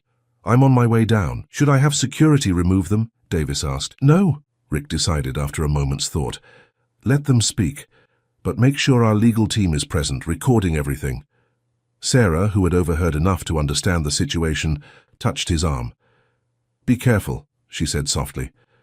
"Jonathan Pierce strikes me as a man who's most dangerous when he's cornered." Rick nodded, the weight of responsibility settling over him once more. "Keep the children up here. They don't need to witness this." As the elevator carried him down to the lobby, Rick prepared himself for what was coming. Jonathan's desperate move suggested he knew his methodical campaign was failing. This was a last-ditch effort to create a public spectacle, to force a crisis that would require immediate resolution. The lobby was crowded with reporters, Harrington employees, and curious bystanders. Jonathan stood near the central fountain, Councilwoman Morgan and Trevor Wilson flanking him like lieutenants in a carefully choreographed battle formation. "Serious questions about the financial structure of this so-called charitable foundation," Jonathan was saying as Rick approached. "Specifically, the transfer of $50 million of company-controlled assets without proper board approval.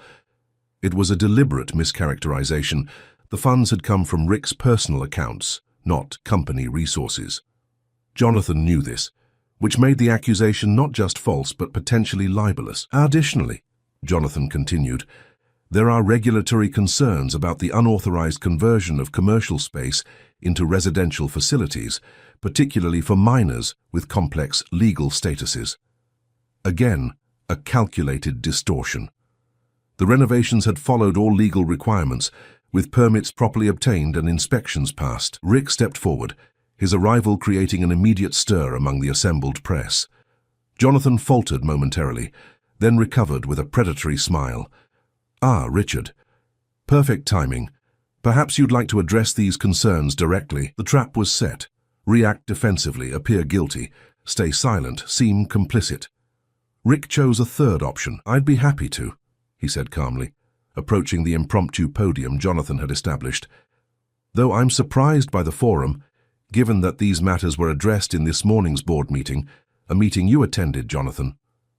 Turning to the press, Rick continued with practiced ease. "The Harrington Community Foundation is a separate legal entity from Harrington Investments, funded entirely from my personal assets. The board was informed of its creation as a courtesy, not for approval, which was not required."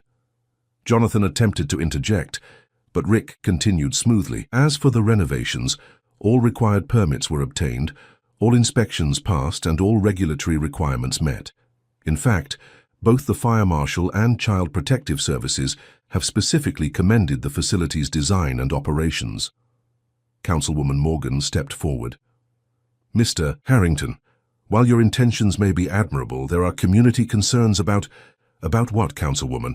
Rick interrupted, his tone still measured but carrying a new edge. "About helping children in need, about providing safe housing and educational opportunities to young people who have been failed by our systems." Morgan bristled. "About proper procedures and community input." Speaking of procedures, Rick interjected, my security team has uncovered some interesting financial connections between Pierce Industries and your Community Development Fund. Substantial connections that coincide remarkably with your sudden interest in zoning enforcement around this building. The councilwoman paled slightly, while Jonathan's expression hardened into something dangerous. Careful, Richard, he warned quietly. You're making accusations you can't support. Actually, came a new voice from the crowd, I believe he can. All heads turned as Victor Blackwell made his way forward, leaning on his cane, but moving with purpose. As head of the board's ethics committee, Victor continued, I've received some very troubling documentation regarding attempts to manipulate company stock, coordinate regulatory harassment, and even endanger Mr. Harrington personally. This was news to Rick. He hadn't shared Davis's findings about the car tampering with Victor or anyone on the board. These allegations will be thoroughly investigated, Victor announced, his voice carrying surprising strength for his age. In the meantime, I suggest this unauthorized press event conclude before additional statements are made that might constitute libel or disclosure of confidential company information. Jonathan's careful composure cracked. You don't have the authority. I believe I do, Victor interrupted, producing a document. As of 3 o'clock today, when a special session of the executive committee voted to suspend you pending investigation of ethics violations. The lobby fell silent, all eyes on Jonathan as he processed this unexpected reversal. For a moment, Rick thought he might physically lash out. Instead, Jonathan's face settled into a cold mask. This isn't over, he said quietly, his words meant for Rick alone. Not by a long shot. As Jonathan stalked toward the exit, Councilwoman Morgan and Trevor Wilson following in his wake, Victor turned to the assembled press. Harrington Investments has always valued community engagement and social responsibility, he stated firmly. The foundation established by Richard Harrington represents a return to those core values, not a departure from them. A formal press briefing will be scheduled for later this week to address any legitimate questions about this initiative. The impromptu crisis averted, the crowd began to disperse. Rick turned to Victor, questions evident in his expression. You moved against Jonathan without telling me, he observed. Victor nodded. After our conversation this weekend, I did some investigating of my own. What I found confirmed your suspicions and revealed even more troubling activities. He paused. Jonathan has been systematically undermining you for years, Richard. The foundation simply gave him an opportunity to accelerate his timeline. Rick absorbed this information, pieces falling into place. Thank you, he said finally, for your support and for your friendship to my father all those years. Victor smiled slightly. William would be proud of the man you're becoming, Richard. It's been a long time coming, but worth the wait. As they walked toward the elevators, Victor added casually, By the way, I've taken the liberty of scheduling interviews with several candidates to replace Jonathan. I think you'll find them more aligned with your evolving vision for the company. Rick raised an eyebrow. Moving quickly, aren't you? At my age, Victor replied dryly, one learns not to waste time. Back on the 14th floor, the children were anxiously awaiting news, having pieced together that something significant was happening from the adults' reactions. Is everything okay? Lily asked immediately. Are they going to make us leave? No, Rick assured her firmly. Everything is fine. Better than fine, actually. We just had to deal with someone who didn't understand what we're trying to build here. The man with the fake smile? Lily asked perceptively. Rick couldn't help but laugh. Yes, him.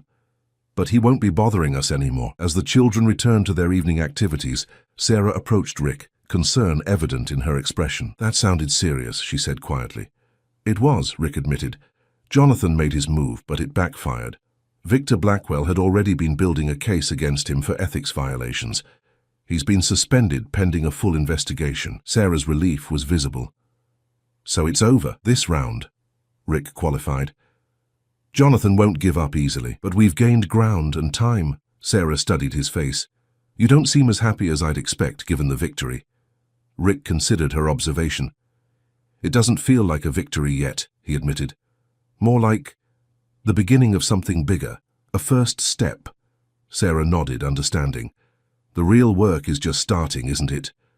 Yes, Rick agreed. Building something sustainable, something that outlasts the initial crisis and excitement.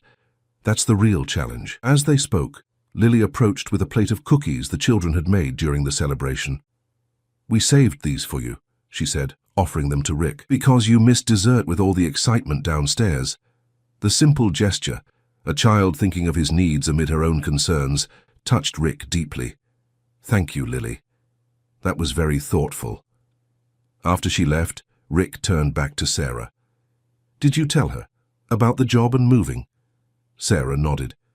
"She's excited about it, actually, especially when I explained that she could still come here after school and that we'd still be part of all this." She gestured to encompass the bustling activity around them. "You will be," Rick confirmed. "Always." The word carried weight beyond its immediate context. A promise, a commitment, a future taking shape between them that neither was quite ready to name, but both could feel developing. As night fell over Manhattan, Rick stood at the window of the 14th floor, watching the city lights bloom against the darkening sky. Behind him, children laughed and talked. Homework was completed, routines were followed. The rhythms of a home, of a family forming from the most unlikely components. One battle had been won, but the war for these children's futures and for the soul of Harrington Investments was just beginning. Jonathan Pierce would regroup, find new allies, try new approaches. The road ahead would be challenging. Yet for the first time in years, perhaps in his entire adult life, Rick Harrington felt completely certain of his path. Whatever came next, he would face it with clear purpose and the strength that comes from fighting for something that truly matters. His phone buzzed with a text from Davis. "Security sweep complete. All monitoring devices removed from your office and apartment. Safe to speak freely now." Another reminder that the threats were real, the opposition determined. But as Rick turned back to the room, watching Sarah organize the evening's activities with quiet efficiency, seeing Lily help a younger child with homework, observing Max and Damon taking their roles as de facto big brothers seriously, he knew with absolute certainty that it was all worth fighting for. This was no longer about atonement for past coldness, or even about the near miss with the elevator that had started it all. It was about the future, these children's futures and his own. A future built on connection rather than acquisition, on compassion rather than competition. A future worth any battle it might require. If this story interested you, don't forget to subscribe to our channel and tell us what city you're watching us from. We'll keep going. 6 months later, spring sunshine streamed through the windows of the Harrington Community Center, formerly the 14th floor of Harrington Tower, now expanded to include the 13th floor as well. What had begun as an emergency shelter for 15 children had evolved into a comprehensive support system, serving over 50 young people and their families. Rick stood at the back of the classroom, watching as Max led a coding workshop for younger children. The transformation in the once cynical teenager was remarkable. Given responsibility and resources, Max had discovered both a talent for technology and a gift for teaching. He now talked about college, about creating educational apps for disadvantaged youth, about possibilities that would have seemed impossible just months earlier. "He's quite the instructor," observed Dr. Emily Chen, the child psychologist who had joined the foundation as its director of youth services. "NYU's computer science department is already talking scholarship potential." Rick nodded, pride evident in his expression. "He's worked hard." "They all have," Emily agreed, "but having someone believe in them makes all the difference." The past 6 months had brought challenges and victories in equal measure. Jonathan Pierce had launched a legal battle over his suspension, attempting to paint Rick's actions as corporate malfeasance rather than legitimate philanthropy. The case had collapsed when evidence emerged of Jonathan's own ethical violations, including the car tampering incident, which had been traced definitively to a security contractor on Pierce Industries' payroll. Councilwoman Morgan had withdrawn from public view after a series of investigative articles detailed her connections to developers seeking to gentrify neighborhoods around Harrington Tower, developers who viewed homeless services as obstacles to their plans.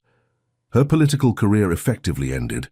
She had been replaced by a councilman who actively supported the foundation's work. The Singapore deal had ultimately proceeded, though with modified terms that included significant corporate social responsibility components.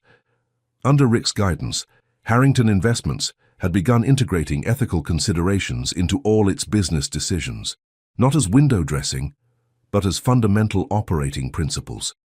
Most importantly, The children were thriving. With stable housing, consistent education, medical care, and psychological support, they were beginning to heal from their various traumas. Some had been reunited with family members who, with proper support, could now care for them. Others were progressing through the system toward permanent placements or independent living programs. "Mr. Harrington," Zoe approached, her once frail frame now healthy, her eyes bright with purpose. "Can I show you something?" She led Rick to a display of artwork in the community room, paintings and drawings created by the children as part of their therapy sessions. Zoe pointed to her own contribution, a remarkably skilled watercolor depicting the Harrington Tower with rays of light emanating from the 14th floor. "It's called The Building That Sees Us," she explained, "because that's what happened. You saw us when nobody else did." Rick studied the painting, moved by its symbolism and the talent it revealed. "It's beautiful, Zoe. You have a real gift." "Dr. Chen says I could go to art school someday," Zoe said, hope and uncertainty mingling in her voice. "Do you think that's possible?" "I think anything is possible for you," Rick replied with complete sincerity, "and the foundation will support your education wherever it takes you." The Harrington Educational Trust was another innovation, a dedicated fund ensuring that any child who passed through their programs would have financial support for higher education or vocational training. It was Rick's answer to the question that had haunted him: what happens to these children when they age out of youth services? His phone buzzed with a text from Sarah. "Meeting running late. Can you pick up Lily from school? Parent-teacher conferences today." The request was routine now, part of the comfortable partnership they had developed over the months. Sarah had excelled in her position at Columbia, quickly becoming indispensable to the dean, while simultaneously pursuing her own degree in social work.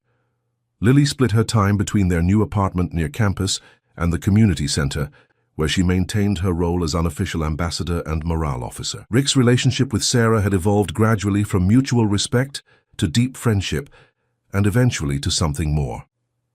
Their first official date had been 3 months ago, dinner at a small Italian restaurant with no publicity or pretension. Since then, they had carefully built something meaningful, mindful of the complex dynamics their history created. "Of course," Rick texted back. "Parent-teacher conferences still terrify me, but I'll manage." Sarah's response came quickly. "Just remember to ask about her science project. She's been nervous about it." Rick smiled at the domestic normality of the exchange, so different from the crisis-driven communications that had dominated his life for years. The change wasn't just in his professional priorities, but in how he experienced time itself. Days once measured in deals and acquisitions were now marked by children's milestones, shared meals, quiet evenings with Sarah, and the gradual building of something that felt remarkably like happiness. After ensuring Max had everything needed for his workshop, Rick made his way to the executive elevator, nodding to familiar faces as he passed. The once clear distinction between the business and community spaces of Harrington Tower had blurred. Executives now regularly volunteered in the center. Lawyers offered pro bono assistance to families navigating the system. Marketing professionals helped youth prepare resumes and interview skills. The tower itself had become a model of corporate social integration, drawing visitors from companies around the world seeking to replicate its approach. Rick had embraced the role of reluctant evangelist, using his business credibility to advocate for similar programs in commercial districts nationwide. Outside, spring had transformed Manhattan, trees in the adjacent park sporting fresh green leaves. Rick walked the few blocks to Lily's school, enjoying the simple pleasure of movement and fresh air, another change from his formally scheduled to-the-minute existence. "Mr. Harrington," Lily called, spotting him from the school steps where she waited with a teacher. At 12 and a half, she was on the cusp of adolescence, her childish exuberance gradually giving way to a more measured demeanor, but her smile remained unreservedly joyful when she saw him. "Mum texted you were coming," she explained as she reached him. "Ms. Winters wants to talk about my science project." Ms. Winters, a 30-something teacher with intelligent eyes and practical clothing, extended her hand. "Mr. Harrington, thank you for coming. Lily's project is quite remarkable, actually." The conference revealed what Rick had already suspected. Lily was thriving academically, her natural intelligence flourishing in a stable environment with consistent support. Her science project, a study of urban green spaces and their impact on community well-being, had been selected for a citywide competition. She's combining data analysis with social impact assessment, Ms. Winters explained with evident pride. It's graduate-level thinking, honestly. My mom helped with the survey design, Lily admitted, and Max taught me how to make the graphs on the computer. But the concept and execution are all yours, Rick reminded her. That's what matters. Walking back toward Harrington Tower, Lily chatted about school, friends, and her ongoing role as junior advisor to the foundation. The title had been created specifically for her, acknowledging her unique position as both beneficiary and catalyst for the entire enterprise. Damon got accepted to that summer program at MIT, she reported, and Zoe's painting won first place in the district art show. Oh, and Emma and Ethan are both doing that advanced math thing at Hunter College now. Rick listened, savoring her evident pride in her friend's achievements. The children had formed bonds that went beyond circumstance. They had become a community, supporting each other's growth and celebrating each other's victories. And how about you, he asked. Excited about the science competition? Lily considered the question with characteristic thoughtfulness. Yes, but also nervous. What if the judges don't understand why it matters? Why green spaces aren't just nice but necessary? Then you'll help them understand, Rick said simply. That's what leaders do. Lily glanced up at him, surprised by the characterization. I'm not a leader. Aren't you? Rick countered gently. Who was it that organized the Homework Buddies program? Or convinced the older kids to mentor the younger ones? Or persuaded the building manager to convert that unused courtyard into a community garden? Lily blushed slightly, unused to having her accomplishments listed so directly. That's just helping. Leadership often looks like helping, Rick observed, the best kind anyway. As they reached Harrington Tower, a familiar figure waited by the entrance. Sarah, her meeting evidently concluded earlier than expected. She waved, smiling as they approached. How was the conference? She asked, embracing Lily briefly. Ms. Winters says my project might win, Lily reported, excitement overcoming her earlier modesty. Of course it might, Sarah agreed. It's brilliant, just like you. The three of them entered the building together, moving with the easy familiarity of people accustomed to sharing space and time. In the lobby, a plaque had been installed commemorating the Foundation's establishment. Beneath the formal language and dates was a simple dedication, to those who help us see what matters most. Lily had insisted on the wording, and Rick had found it perfect, acknowledging both her role in his transformation and the broader truth about how change happens.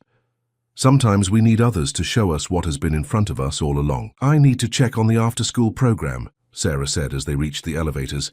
There's a new volunteer starting today. And I promised Max I'd debug his tutorial program, Lily added. He's stuck on something. Dinner at 7? Rick suggested. I'm cooking. Sarah raised a skeptical eyebrow. Cooking or ordering in and arranging it on plates? Actual cooking, Rick assured her, mock offended. I've been practicing.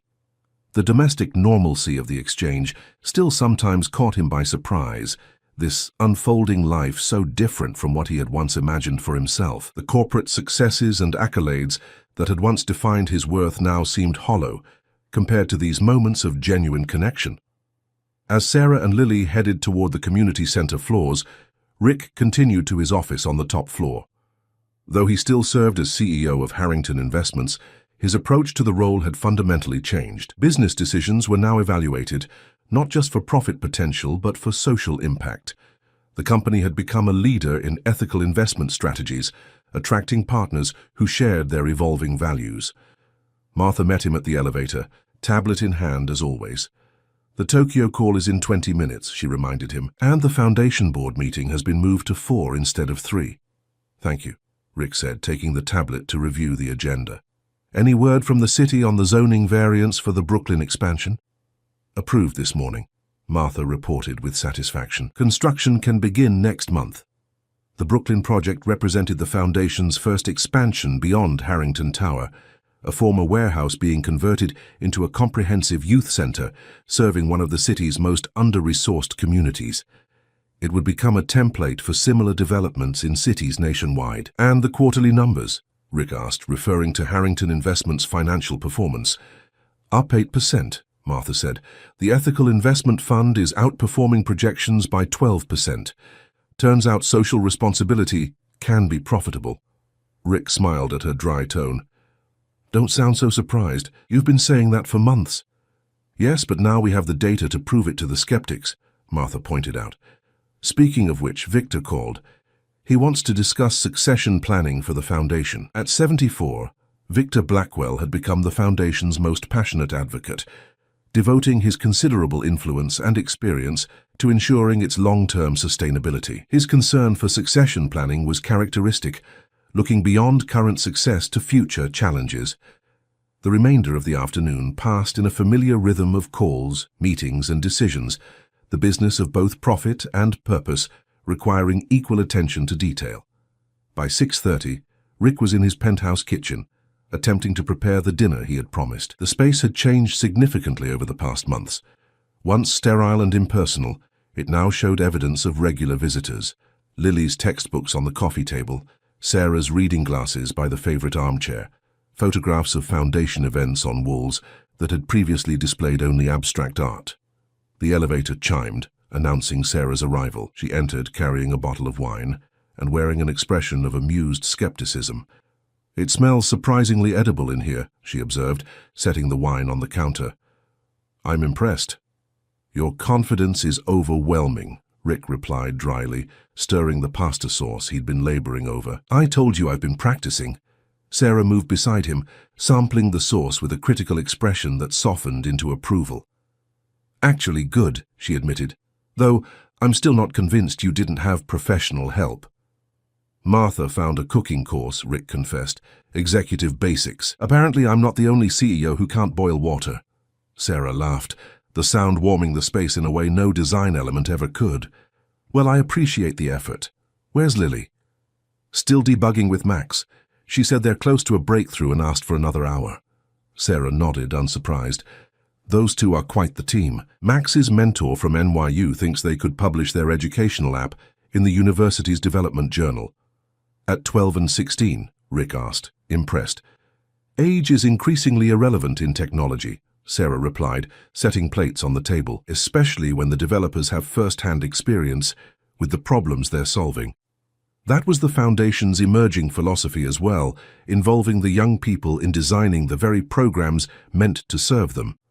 The results had been remarkable, creating interventions that addressed real needs rather than adult assumptions about those needs. As they prepared dinner together, moving around the kitchen with comfortable familiarity, Rick found himself reflecting on the journey of the past 6 months. The transformation that had begun with a near miss and a child's warning had expanded in ways he could never have anticipated. Harrington Investments was stronger than ever, its ethical reorientation attracting both talent and investment. The foundation was expanding its reach, developing models that could be replicated nationwide. And personally, Rick had discovered a capacity for connection and purpose that had been dormant for decades. You're thoughtful tonight, Sarah observed as they sat down to eat. Just reflecting, Rick admitted, on how much has changed. How much I've changed. Sarah studied him with the perceptive gaze that still sometimes made him feel transparent. For the better, I think, though I might be biased. Definitely biased, Rick agreed with a smile. But I hope you're right. I am, Sarah said with quiet certainty. The man who fired me 7 years ago wouldn't recognize the man sitting across from me now. The observation was accurate but incomplete. I think he's still here, Rick admitted. That version of me, the driven, sometimes cold businessman, he's just balanced now by something better. Sarah reached across the table, taking his hand. That's how growth works. We don't erase who we were, we integrate it into who we're becoming. Her wisdom, born of hard experience and resilient optimism, remained one of the qualities Rick most admired. Sarah had every reason to be bitter about how life had treated her, yet she approached each day with grace and purpose. I have something to show you, Rick said, reaching for a folder he'd placed on the adjacent chair. The Foundation's 5-year plan. Victor and I have been working on it. Sarah reviewed the document with professional interest, asking astute questions about scaling, funding mechanisms, and evaluation metrics. But when she reached the final page, the governance structure, she paused, her expression shifting to surprise. Executive Director Sarah Watson, she read, looking up at Rick with wide eyes. This is a job offer. A future one, Rick clarified. When you complete your degree. The board unanimously agreed you're the ideal person to lead the foundation long-term. You understand both the mission and the operations better than anyone. Sarah set the document down carefully. Rick, I don't know what to say. You don't have to decide now, he assured her. It's part of succession planning, looking ahead 2 years. It's not that, Sarah said, her voice uncharacteristically uncertain. It's everything. From homeless to this, sometimes it doesn't seem real. It's real, Rick said firmly. You earned this, Sarah. Every step, the board sees what I see. Your extraordinary capacity to transform vision into reality. Sarah was quiet for a moment, processing. And what about us? She finally asked. If I'm running your foundation, our foundation, Rick corrected gently. And we'd figure it out, the same way we've figured everything else out, together. The word hung in the air between them, carrying implications beyond its immediate context. Together. It had become the foundation of their approach to challenges, to opportunities, to the intertwined future they were gradually building. The elevator chimed again, announcing Lily's return. She bounded into the apartment with characteristic energy, her earlier sophistication giving way to excited adolescence. We fixed it, she announced triumphantly. The app works now. Max says we can start testing with the younger kids tomorrow. Her enthusiasm was contagious, shifting the mood back to celebration. As they ate dinner, Lily described the technical challenges they'd overcome, her explanation peppered with coding terminology that she didn't realize was advanced for her age. And Ms. Chen thinks it could help kids who are just coming into the program, she concluded. You know, the ones who are behind in school because they missed so much. Like you were, Rick thought but didn't say. The transformation in Lily was perhaps the most remarkable of all. From a child fighting for daily survival to a young innovator creating solutions for others facing similar challenges. After dinner, as Lily worked on homework at the dining table, Rick and Sarah moved to the living room with coffee. Through the window, Manhattan glittered below. The city Rick had once viewed primarily as a marketplace now revealed as a complex ecosystem of human needs and possibilities. I've been thinking about your offer, Sarah said quietly, about the foundation directorship. And? Rick asked, careful not to pressure her. I think I'd like to accept, she said thoughtfully, but with conditions. Rick raised an eyebrow, intrigued. Such as? A co-director structure, Sarah proposed. Someone from the business side partnering with someone from the social services side. Complementary expertise. Rick considered the suggestion. That makes sense. We could start looking for candidates. I already have someone in mind for the business side, Sarah interrupted with a small smile. Someone who's demonstrated remarkable growth in understanding social impact. Who has the financial expertise and the personal commitment? It took Rick a moment to understand her implication. Me? But I'm still running Harrington Investments. For now, Sarah agreed. But Victor mentioned you've been talking about transitioning to a chairman role in the next year or two. Less day-to-day management, more strategic direction. Rick hadn't shared those discussions with Sarah, though he shouldn't have been surprised that